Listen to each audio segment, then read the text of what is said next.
May mga pagkakataon sa buhay na ang isang simpleng kabutihan ay nagiging simula ng isang himala. Ito ang kwento ni Jepoy. Isang batang handang magsakripisyo para mailigtas ang kanyang pinakamamahal na lolo. At ni Boyet, isang simpleng fishbowl vendor na piniling tumulong kahit siya mismo ay kapos at may sariling pinagdaraanan. Ating tunghayan ang nakakaantig na kwentong magpapaalala na ang tunay na kabutihan ay hindi nasusukat sa dami ng pera, kung hindi sa laki ng pusong handang maibigay.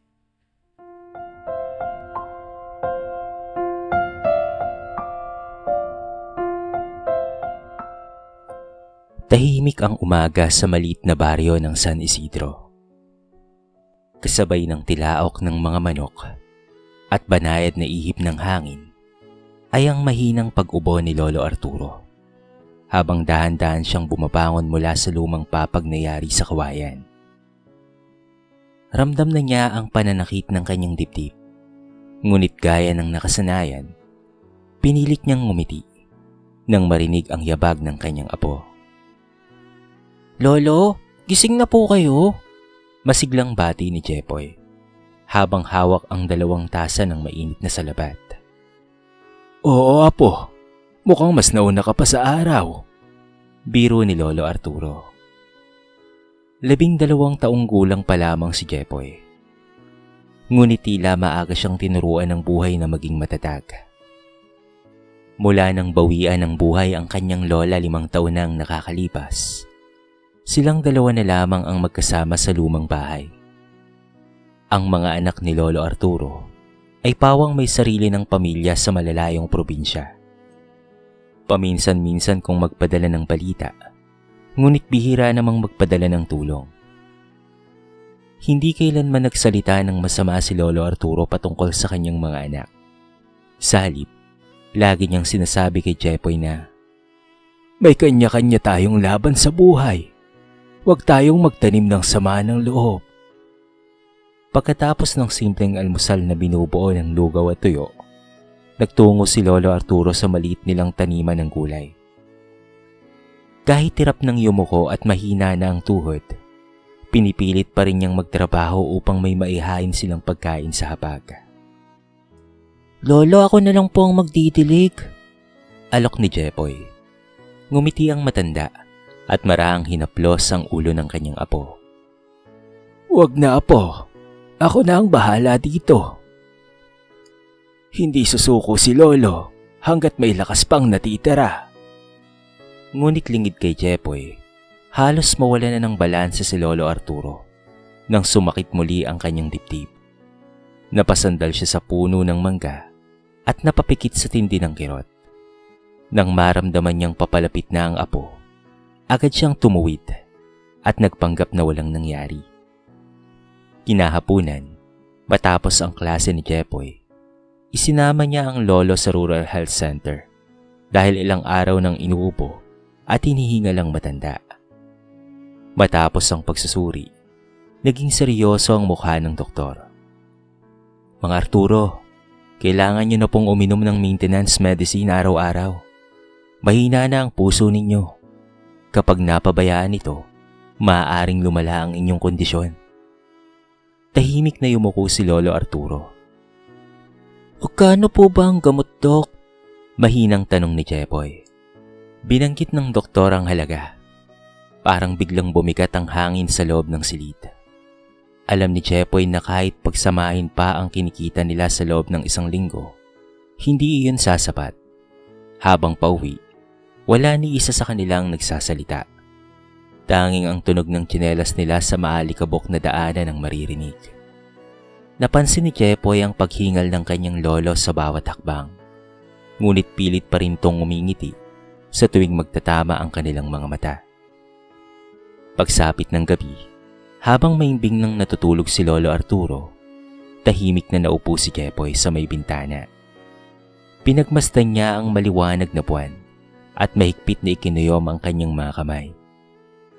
Hindi niya kayang isipin ang buhay na wala ang taong tumayong ama, ina, at kaibigan niya sa lahat ng pagkakataon. Pumatak ang isang luha sa kanyang pisngi. Sa murang edad, alam niyang hindi sapat ang pagdarasal kung wala ring gagawing hakbang. Huminga siya ng malalim at marahang bumulong sa sarili. Lolo, pangako ko, hahanap po ako ng paraan. Hindi ko hayaang mawalan kayo ng gamot. Gagawin ko po ang lahat, kahit kaano pa kahirap. Hindi niya alam na sa pangakong iyon, doon magsisimula ang paglalakbay na babago hindi lamang sa kanilang buhay, kung hindi pati na rin sa buhay ng isang taong hindi pa niya nakikilala. Kinabukasan, maaga na namang nagising si Jepoy. Habang naghahanda siya para pumasok sa eskwela, napansin niyang hirap na namang tumayo si Lolo Arturo. Napapahawak ito sa gilid ng mesa bago tuluyang makatayo. Lolo, ako na lang po ang pupunta sa palengke. Mamaya po pagkatapos ng klase, sabi ni Jepoy. Ngumiti ang matanda kahit halatang nanghihina. Huwag mong pababayaan ang pag-aaral mo, apo. Yan lang ang may papamana ko sa iyo. Tumango si Jepoy. Ngunit sa isip niya ay ibang bagay ang umiikot. Hindi niya makakalimutan ang sinabi ng doktor. Bawat araw na lumilipas ng walang gamot ay tila unti-unting inaagaw ang lakas ng kanyang lolo. Pagkatapos ng klase, sa halip na dumiretso sa bahay, naglakad muna siya sa palengke. Umaasa siyang may mahahanap na maliit na pagkakakitaan. Habang naglalakad, napansin niya ang isang lalaki na pawis habang pilit na itinutulak ang isang lumang fishball cart, paakyat sa bahagyang matarik na kalsada. Halos hindi na ito umusad. Hindi nagdalawang isip si Jepoy. Kuya, tulungan ko na po kayo. Napalingon ang lalaki. Nasa 40 na ito. May timang balat dahil sa bilad sa araw. Ngunit baka sa mukha ang kabaitan. Naku, salamat sa iyo, iho ha. Sabay nilang itinulak ang kariton hanggang marating ang patag na bahagi ng kalsada. Humihinga lang lalaki habang pinupunasan ng pawis sa noo. Malaking tulong ang ginawa mo, iho. Ako nga pala si Boyet. Ako po si Jepoy. Bumunot si Boyet ng ilang perasong fishball at inilubog ang mga ito sa kumukulong mantika. Ito, imerienda mo? Napailing si Jepoy. Wag na po, wala po akong pambayad. Napatawa si Boyet. May bayad ba ang kabutihan? Libre yan. Nahihiyang tinanggap ni Jepoy ang tusok ng mainit na fishball. Ilang sandali pa ay napansin ni Boyet na tahimik ang bata. Sandali, parang bigat data ng iniisip mo, iho. Nagkatubili muna si Jepoy bago nagsalita. Naghahanap lang po sana ako ng pwedeng pagkakitaan. Bakit naman? Nasaan ba ang mga magulang mo? Yumuko si Jepoy. Wala na po akong kasama kung hindi si Lolo Arturo na lang po. May sakit po siya sa puso. Kailangan niya po ng gamot, pero wala po kaming pambili. Hindi kaagad nakapagsalita si Boyet. Saglit niyang pinagbasta ng bata na pilit na pinipigilan ng pagluha. Naalala niya ang sarili niya noong bata pa siya. Walang-wala rin at umaasa lamang sa kabutihan ng ibang tao. Anong oras ba ang uwian mo sa eskwela? 3:00 po.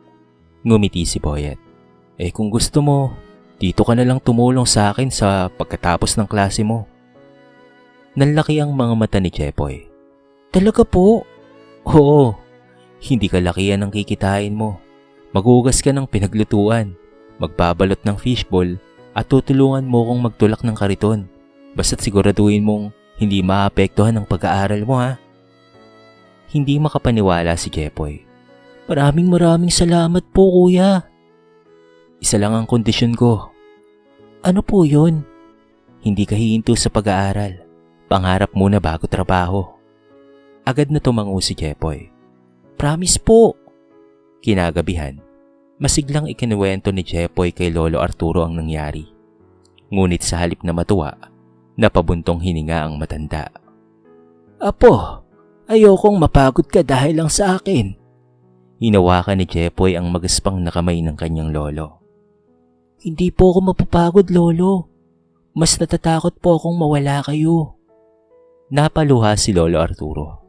Hindi niya inakalang sa murang edad ng kanyang apo ay matututo itong magsakripisyo ng ganoon kalaki. Kinabukasan, matapos ang klase, agad na tumakbo si Jepoy papunta sa pwesto ni Boyet. Hindi niya alam na ang simpleng pagtutulak ng isang fishball cart ang siyang magiging simula ng isang pagkakaibigang susubok sa kanilang katatagan at magpapabago sa kanilang mga kapalaran.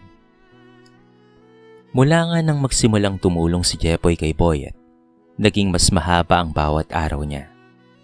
3:00 ng hapon ang uwian sa eskwela. Ngunit sa halip na dumiretso sa bahay, agad siyang tumatakbo sa pwesto ng fishball vendor sa tapat ng lumang basketball court. Hindi na kailangang utusan pa si Jepoy.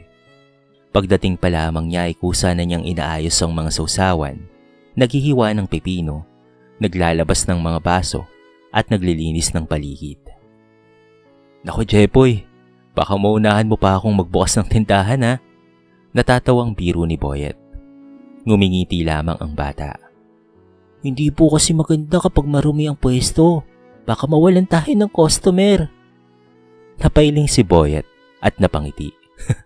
Ang bata mo pa pero parang matagal ka ng negosyante. Unti-unting dumami ang mga suki ni Boyet. Marami ang nagsasabing masarap ang kanyang fishball. Ngunit mas gusto ng mga tao ang magaan niyang pakikitungo sa bawat bumibili. Kapag may batang walang sapat na pera, dinaragdagan pa niya ng ilang peraso ang order. Hayaan mo na, madalas niyang sabihin. Bata lang yan. Napansin niya ni Jepoy. Kuya Boyet, hindi po ba kayo nalulugi? Ngumiti ang vendor habang niluluto ang kwek-kwek. Ang perang nawala, pwedeng kitain ulit. Pero ang pagkakataong makapagpasaya ng tao, minsan lang dumating yun. Tahimik na tumango si Jepoy. Pakiramdam niya ay marami siyang natutunan kay Boyet. Hindi lang patungkol sa pagtitinda, kung hindi pati na rin sa buhay. Lumipas ang 1 linggo. Isang hapon, matapos nilang maisara ang kariton, iniabot ni Boyet ang nakatiklop na ilang perasong pera. Ito ang sahod mo. Nanlaki ang mga mata ni Jepoy. Talaga po? Pero parang sobra po ata ito. Pinaghirapan mo yan, kaya dapat lang na para sa iyo yan. Maingat niyang tinanggap ang unang sahod sa buong buhay niya. Hindi niya ito ginastos. Sa halip, dumaan siya sa butika at nagtanong kung magkano ang gamot na inireseta ng doktor. Nang marinig niya ang presyo, napayuko siya. Kulang pa rin. Kahit idagdag pa ang naipon niyang baon sa loob ng ilang buwan, hindi pa rin sapat para makabili ng gamot na kakailanganin ni Lolo Arturo. Mabigat ang loob niyang umuwi. Pagdating sa bahay, nadatnan niyang nakaupo si Lolo Arturo sa kanilang lumang silya, habang inuubo ito ng sunod-sunod. Lolo, nandito na po ako. Agad niya itong inalalayan. Huwag kang mag-alala sa akin, apo. Ayos lang ako. Pilit na sabi ng matanda, kahit ito ay hinihingal. Kinabukasan, napansin ni Boyet na matamlay si Jepoy. Bakit ka matamlay? May problema ba? Tahimik na inilabas ni Jepoy ang perang hawak. Kuya Boyet, hindi pa rin po sapat para sa gamot ni Lolo. Hindi niya napigilan ang pagtulo ng kanyang luha. Akala ko po kapag sumahod na ako, makakabili na po kami ng gamot. Saglit na natahimik si Boyet. Tumingin siya sa kaha ng kanyang paninda, saka sa mga natitirang isasalang na fishball. Pagkatapos ay tumingin siya kay Jepoy. Anong sabi ng doktor? Kailangan na raw po talaga ng makainom ni Lolo ng gamot. Delikado na po kapag natagalan. Huminga ng malalim si Boyet. Sige. Nagulat si Jepoy nang simulang isara ni Boyet ang kanyang kariton, kahit marami pang maaaring mamili. Teka kuya, bakit niyo po isinara? Ngumiti lamang si Boyet. Minsan, may mga araw na mas mahalaga ang isang buhay kaysa sa buong araw na benta. Hindi pa nauunawaan ni Jepoy ang ibig sabihin ng mga salitang iyon. Ngunit kinabukasan, isang desisyon mula kay Boyet ang susubok hindi lamang sa kanyang kabuhayan, kung hindi pati na rin sa kabutihang kaya niyang ibigay sa kapwa. Maaga pa lamang ay naihanda na ni Boyet ang kanyang fishball cart. Tahimik siyang nag-aayos ng mga sausawan habang paminsan-minsang sumusulyap sa kalsadang dinaraanan ni Jepoy. Hindi nagtagal ay dumating ang bata. Bitbit pa rin ang lumang bag na halos kupas na ang kulay. Magandang hapon, Kuya Boyet. Magandang hapon din sa'yo, Jepoy. Tara, marami tayong ihanda. Ngunit napansin kaagad ni Boyet ang namumugtong mga mata ng bata. Hindi pa rin ba nakainom ng gamot si Lolo? Tahimik na umiling si Jepoy. Kagabi po, halos hindi siya makatulog sa pag-ubo. Sabi niya ayos lang daw siya pero alam kong masakit pa rin po talaga at masama ang pakaramdam niya. Napabuntong hininga si Boyet. Hindi na siya nagsalita pa. Sa halip mas lalo niyang binilisan ang pagtitinda. Habang papalubog ang araw, sunod-sunod ang mga bumibili. Mga estudyante, tricycle driver, construction worker, at maging mga empleyadong pauwi na mula sa trabaho ay dumaraan sa kanyang kariton. Kuya, 10 fishball nga po. Boss, 5 kwek-kwek ako. Kuya, dagdagan mo ng matamis na sauce ha. Halos hindi sila magkandamayaw sa dami ng mga customer. Pawis na pawis si Boyet. Ngunit hindi nawawala ang kanyang ngiti. Si Jepoy naman ay abala sa pagkuha ng order at pag-aabot ng sukli. Pagsapit ng 8:00 ng gabi, unti-unti nang kumonti ang mga tao. Lika, isara na natin. Mahinang sabi ni Boyet. Tinulungan siya ni Jepoy na ayusin ang mga gamit. Nang mabuksan ang maliit na kaang pinaglalagyan ng kita, maingat na binilang ni Boyet ang perang naipon nila sa buong araw. Tahimik siyang napatitig sa hawak na salapi. Yun na ang pinakamalaking kinita niya sa loob ng ilang linggo. Maya-may dahan-dahan niyang itinupi ang lahat ng pera at iniabot kay Jepoy. Nagulat ang bata. Kuya, bakit niyo po sa akin to iniabot? Hindi kaagad tinanggap ni Jepoy ang pera.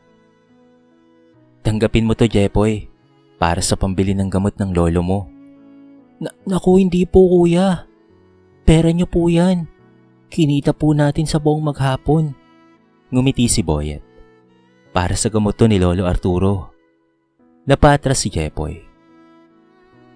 Pero paano po kayo kuya? Saan po kayo kukuha ng puhunan para bukas? Marahang tumawa si Boyet. Huwag mo akong isipin. Pero kuya... Maigpit na isinara ni Boyet ang kamay ni Jepoy habang nasa loob ang perang kinita nila. Pakinggan mo ko. Napatingin ang bata sa kanya. Bukas ay kikita pa tayo ng ganyan. Saglit siyang tumigil bago ipinagpatuloy ang sasabihin. Pero baka wala nang bukas ang lolo mo kapag hindi siya nakainom ng gamot. Pilitin mong makainom siya ng gamot at ibili natin ito. Parang tumigil ang oras. Hindi napigilan ni Jepoy ang kanyang pagluha. Hindi ko po kayang tanggapin. Kaya mo, Jepoy. Dahil hindi para sa iyo ang perang yan. Tahimik na yumuko si Jepoy habang patuloy na pumapatak ang kanyang mga luha. Maraming salamat po, kuya. Isang bagay lang ang hilingin ko sa iyo. Ano po yun, kuya? Kapag dumating ang araw na ikaw naman ang nakakaangat sa buhay, huwag mong kakalimutang tumulong sa mga taong nangangailangan ha. Hindi mo kailangang maging mayaman para maging mabuting tao. Tumango si Jepoy habang pinupunasan ang kanyang mga mata. Opo, ipapangako ko po. Hindi na siya nag-aksaya pa ng oras. Maigpit niyang niyakap si Boyet bago mabilis na tumakbo patungo sa pinakamalapit na butika na bukas pa. Habang hawak ang perang ibinigay ng vendor, paulit-ulit niyang ipinagdarasal na wag pa sanang mahuli ang lahat. Samantala, naiwan si Boyet sa tabi ng kanyang kariton. Tahimik niyang pinagmasdan ang laman ng kanyang bulsa. Ilang barya na lamang ang natira. Ngunit sa halip na manghinayang, isang ngiti ang gumuwit sa kanyang labi. Lingid kay Jepoy, ang perang ibinigay niya ay hindi lamang ang huling kita niya sa araw na yon.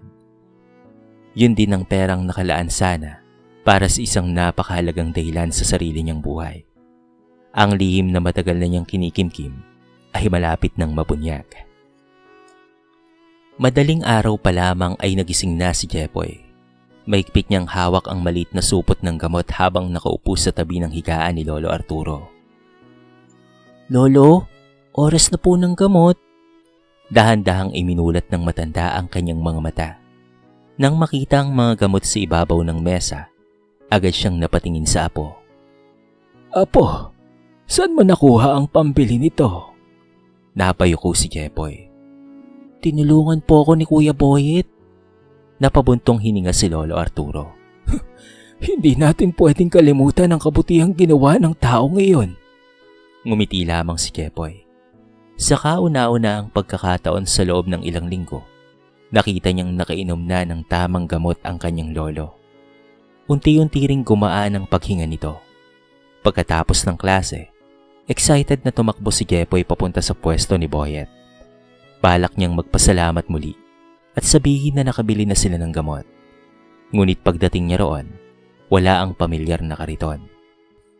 Nagtaka siya. Bihira yung mangyari. Lumapit siya sa tindera ng prutas sa tabi. Aling Arlene, nasaan po si Kuya Boyet? Napabuntong hininga ang matanda. Hindi mo ba alam, iho? Napailing si Jepoy. Kaninang madaling araw, isinugod siya sa ospital. Parang binuhusan ng malamig na tubig si Jepoy. Bakit po? Sobrang taas raw ng lagnat at halos himatayin sa sobrang pagod. Ilang araw na pala siyang halos hindi natutulog. Hindi na nakapagsalita pa si Jepoy. Agad siyang nagtungo sa maliit na pampublikong ospital sa kabilang bayan. Pagpasok niya sa silid, nadatnan niyang nakahiga si Boyet. May dextrose ito at halatang nanghihina. Ngunit nang makita si Jepoy, ngumiti pa rin ito. Oh, bakit ka nandito? Hindi napigilan ni Jepoy ang pagluha. Kuya, kasalanan ko po ba ito? Napakunot ang noo ni Boyet. Bakit mo naman nasabi yan? Kung hindi niyo po ibinigay ang kita niyo, baka hindi kayo nagkasakit. Mahina ngunit taos-pusong tumawa si Boyet. Hindi ikaw ang dahilan. Bago pa makapagsalita si Jepoy, may isang batang babae ang pumasok sa silid. Bitbit ito ang isang lumang bag at isang maliit na supot ng tinapay. Papa! Agad na lumapit ang bata kay Boyet at nihakap ito. Napatingin si Jepoy. Anak niyo po? Tumango si Boyet. Oo, siya si Mia. Maya-maya ay dumating ang nurse upang tignan ang kalagayan ni Boyet. Habang inaayos nito ang dextrose, napabuntong hininga siya. Boyet, huwag mo nang ubusin ang lakas mo sa pagtitinda. Kailangan ka rin ng anak mo. Napatingin si Jepoy sa nurse. Sakitin din po ba ang anak niya? Tahimik na tumango ang nurse. May iniinda siyang sakit sa baga. Matagal na silang nagpapagamot. Parang gumuho ang mundo ni Jepoy nang sandaling iyon. Bigla niyang naalala ang perang ibinigay ni Boyet. Yun pala ang nakalaan sana para sa gamot ng sarili nitong anak. Napaluha siya. Kuya, bakit ka po ginawa yun? Tahimik na tumingin si Boyet sa anak na masayang kumakain ng tinapay. Pagkatapos ay binalik niya ang tingin kay Jepoy.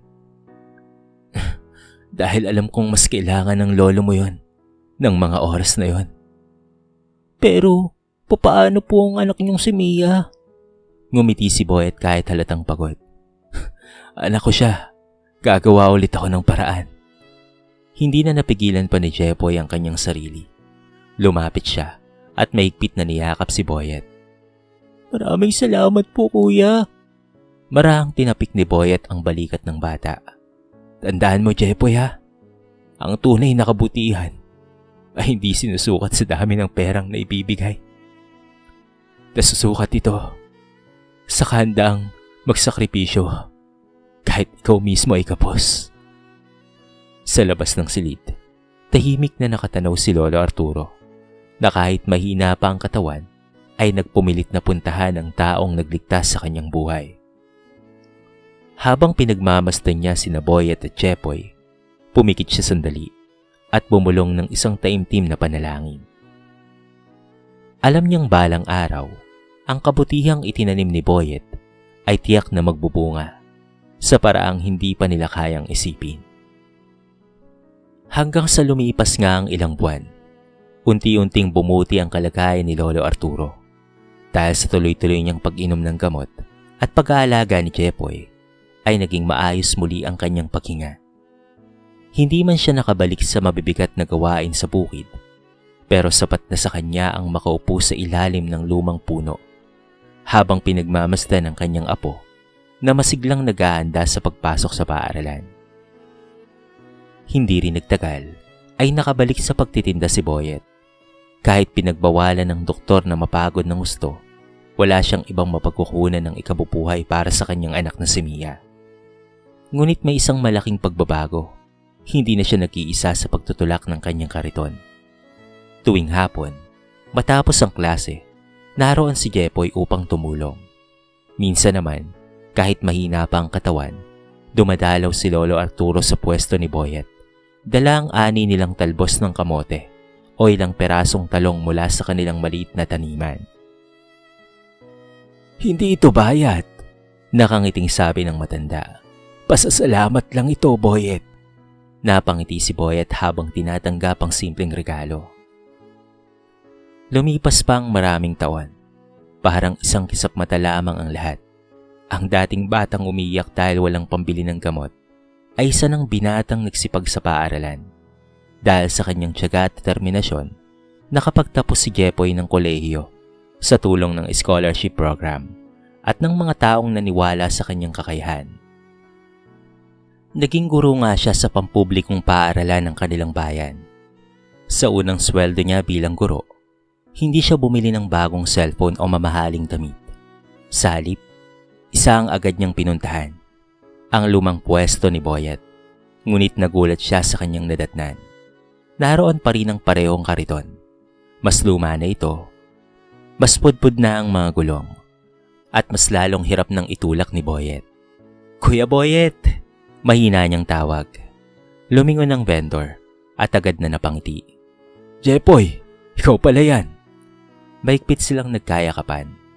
Makalipas ang ilang araw, sinundo ni Jepoy sina Boyet at Mia.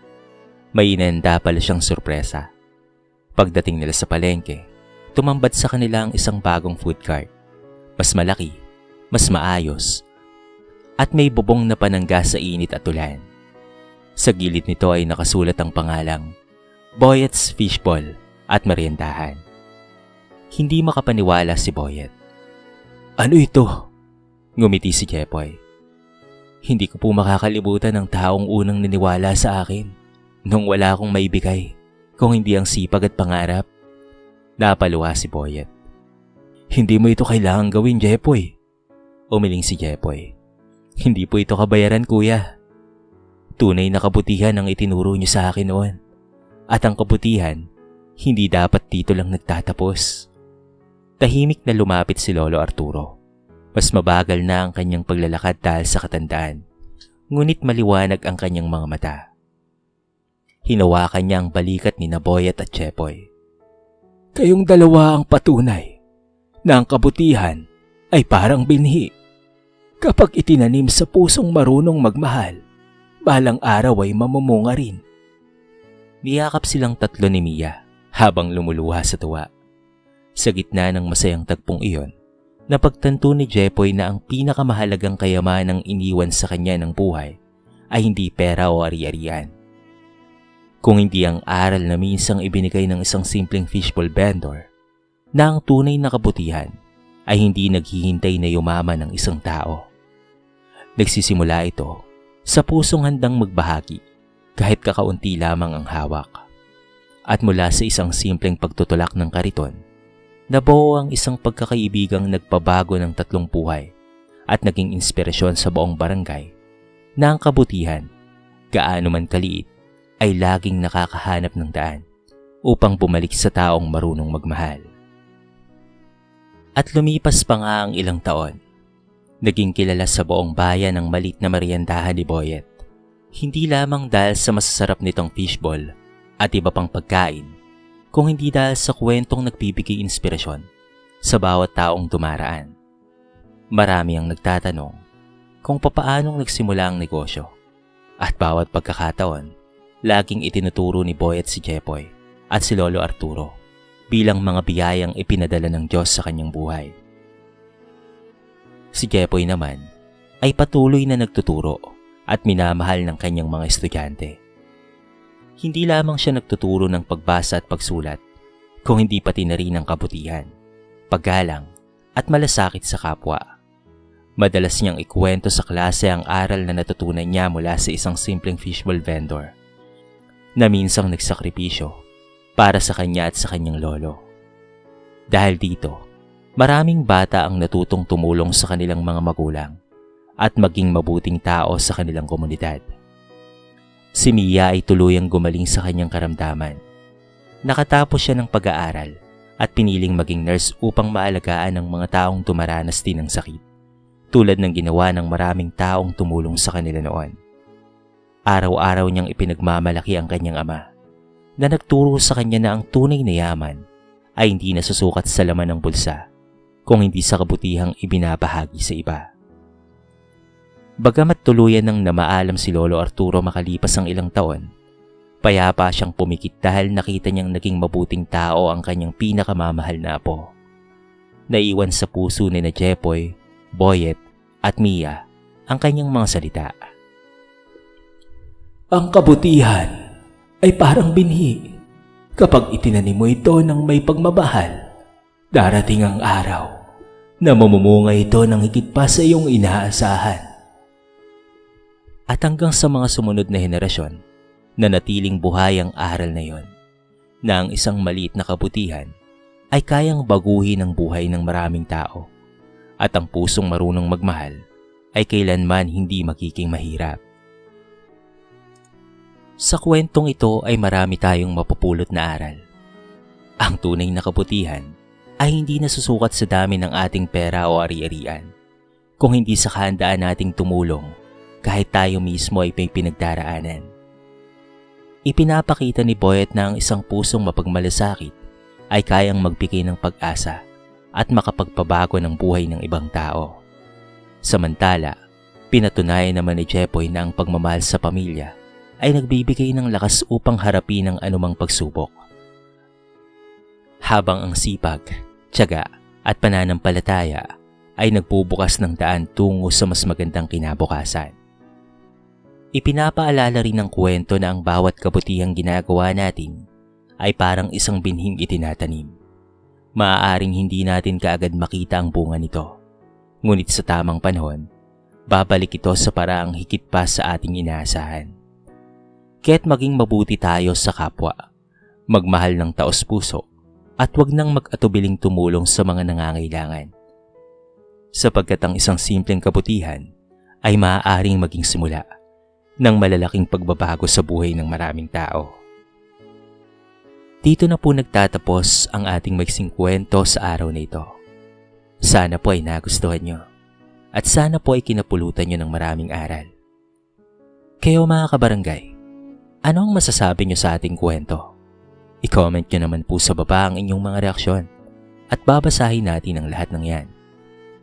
I-comment nyo na rin kung taga saan kayo para naman malaman ko kung hanggang saan nakaabot ang video na ito. Paki-like and share na rin po ang ating kwento para mapakinggan rin ng iba. At kung bago ka pa lamang sa ating channel, baka naman pwedeng pakihit ang subscribe button at bell notification button para palagi kang updated sa mga bago nating upload na katulad nito. So paano mga kabarangay? Hanggang sa muli. Thank you so much and peace out.